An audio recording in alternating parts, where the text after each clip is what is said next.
heard this young lion, and I said, man, this the shit I'm talking about. I know why this boy is so much trouble. This boy think he can do it in this world by himself. This boy here, actually, he sound like he believes the shit he's saying. Is this boy crazy? Is this boy Tory Lanez crazy or something?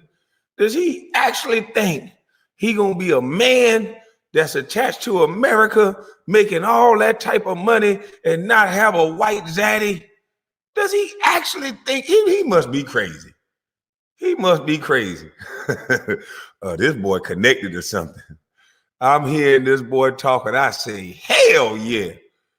Whoa, I had to go goddamn on. Yes. I had to go. Yeah, I had to borrow Marley at this morning. Yes. I ain't gonna be shit today on that tractor. I had to borrow Marley at this morning. This boy here just woke up something. Look, I want y'all to hear it. Like, here it go. Sat there, bro. You know what I'm saying? I sat there and I wondered for a long time, yo, how am I? They took every single avenue away from me. They took the playlisting away from me. They took every single thing they could take away from me. And you know what I said, bro? I sat there. I said, you know what? This isn't on me. This isn't a me thing no more. This isn't a Tory versus the world. This isn't that praying. I immediately went to praying. I immediately went to straight praying. The first thing I got praying, I said, God, show me a way. Show me a way. Just show me how I can get through here. He immediately went to praying. They took everything away. He said he immediately went to praying.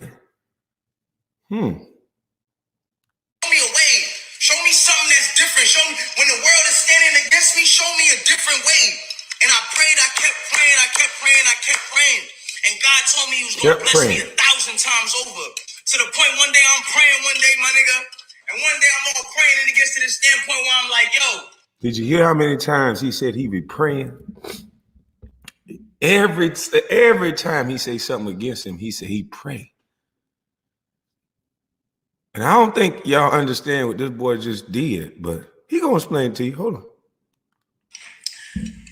It's like God just starts speaking through me and he's telling me, and I'm praying with my man E, and I'm like, and God's speaking through me, he's just like, y'all about to step into something that you can't even fathom the blessings of. Like, you can't even fathom what this is about to be. You can't fathom what this is.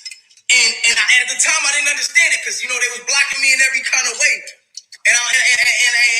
And for a second I said, I'm not gonna question it. I'm just have my faith and I'm gonna keep going. You know what I'm saying? And every time they try to stop me, I just kept praying. I just kept going. Y'all not understanding what's going on. Let me fully explain this to you. I told y'all, $1 for the NFTs, right? I sold these shits to my fans for $1. People came, some people bought 20, some people bought 5, some people bought 60. It doesn't matter how much you bought. It was only $1. You spend $60, you bought 60. I need y'all to understand. One of those copies right now is going for 50,000, 60,000, 60,000. Yo, my nigga. So what he's saying is that one of his albums sold for 50 or 60,000. And that person who bought that album paid $1 for that album. He sold the album for $1 as an NFT, and it sold for 60,000. This is what he's saying. Now imagine when all the rappers start doing this. At this time, nobody likes Tory Lanez at this point, allegedly, I think. I don't know, I snap. But I know he's not in the industry right now. People really not messing with this guy. Imagine if Drake make his album an NFT. This boy done fucked it. This boy done threw a monkey wrench in the middle of the goddamn matrix. And he black. How many of your black boys can do shit like this? They all can. This is a black man. He's talking like this in America. And I know they don't like this boy here. Well, I know they don't like this boy here. He's a soul. This soul. Go look at the list right now and see how small the. So all these cases and all this shit going on, imagine if y'all just chill out. Imagine if y'all just get some NFTs and get some money. And you know what? I saw an interview. Shout out to Shay Shay. What is it? What is this thing? What is it? Shade Room or what is this shit? Club Shay Shay? I saw Club Shay Shay and I saw Allen Iverson and Al Harrington on there. Shout out to you two brothers. You know, I haven't been around Al as much, but I've been around AI a lot. He knows me. I know him as Bubba Chuck or Chuck. Y'all know Allen Iverson. I know Chuck. But yeah, it's amazing how people that don't really know me speak about me, but the people who actually know me, what they say about me, it'd be totally different than what these strangers say. Stranger danger. But yeah, man, some of the things they said, a lot of the things they said, I agree with. And I appreciate those young cats. But it's bigger than me. We got to get these young guys to understand that from the area that we come from, we can't negotiate from we got lucky. They're doing us a favor. No. They came and found me through my talent. They came and found Allen Iverson through his talent. No more negotiating from you lucky. No. We're going to negotiate from we the baddest motherfuckers doing this. And you making a shit ton of money off this. And they've been trying to stop individuals this entire time. Look at Allen Iverson. Allen Iverson is a young man. He was a young man from the hood that by his height alone, by his heart alone, the way that he played the game at his size, and he always got up after falling, and he walked and talked, and he behaved his way. He didn't allow somebody to make him wrap up and tell him to speak a certain way. He gave you his whole life on and off the court. He'd cry on camera. He supported all of his family. He supported all the hood. He made the hood. He gave inspiration to young boys. Young boys put down those weapons and started picking up that ball, wanting to cross over like AI. They just hood niggas thought that, I can be the next AI. They started crossing over. You know how many people didn't get shot because AI wore them tattoos and had them braids and looked like them? But what did the white man do? They studied that. They knew that. Hey, Allen Iverson, why don't you just cut off your braids? I mean, you need to get fined, right? Why are you sitting on the sideline with jerseys on? Why do you have tattoos? Cover them up. I want you to cover up your whole sleeve. And I want you to look like maybe Michael Jordan.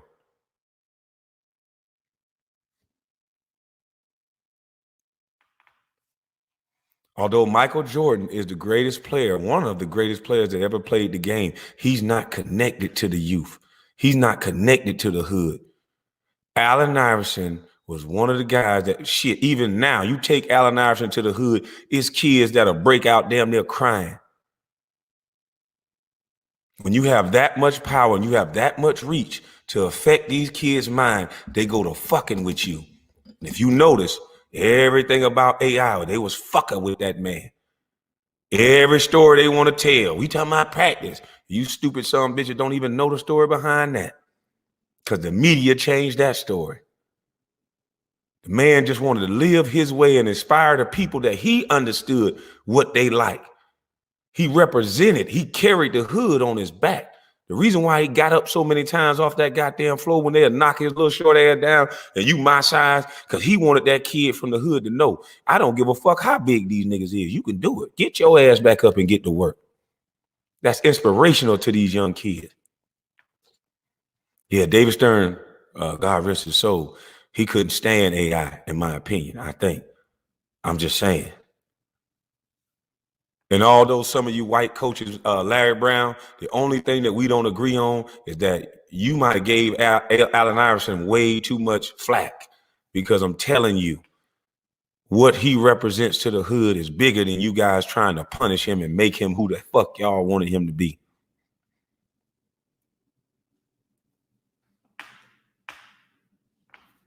He had the #1 selling merch for years. Shoes, jerseys, everything. Everything AI went gold.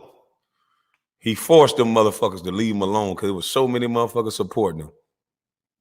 I'm talking about a guy that you can find at your local TGI Fridays, kick back, drinking and talking shit with you. Just don't come fucking with him too long. Then them niggas gonna go crazy. But anyway, yeah, he was a man of the people. Still is.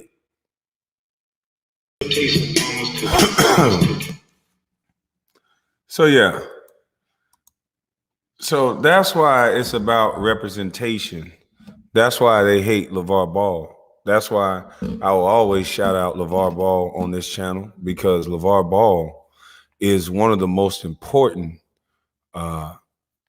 black men to me in sports because of what he represents. He represents a man that does not give a flying fuck what you say about him, that does not give a flying fuck what you say about his children. He believes that they're the best. He believes that if they play together, that they'll win a championship. And everything about Kwame Brown started with a belief.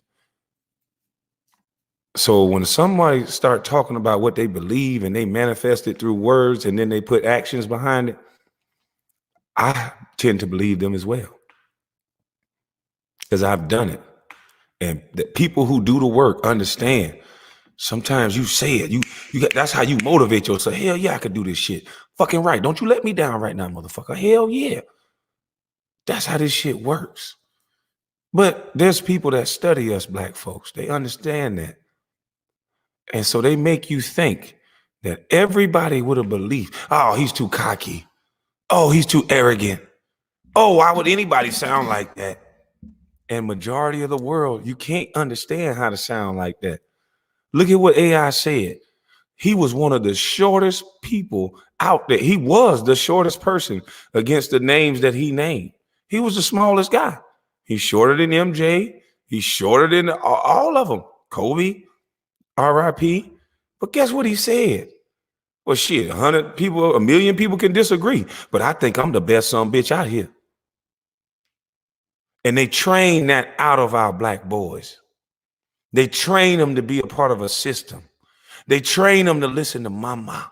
Now, I listen to mama too, but there's something in a man, there's something in a young boy that at some point, we all think like AI. We all think like me. God damn it, can't nobody tell me nothing.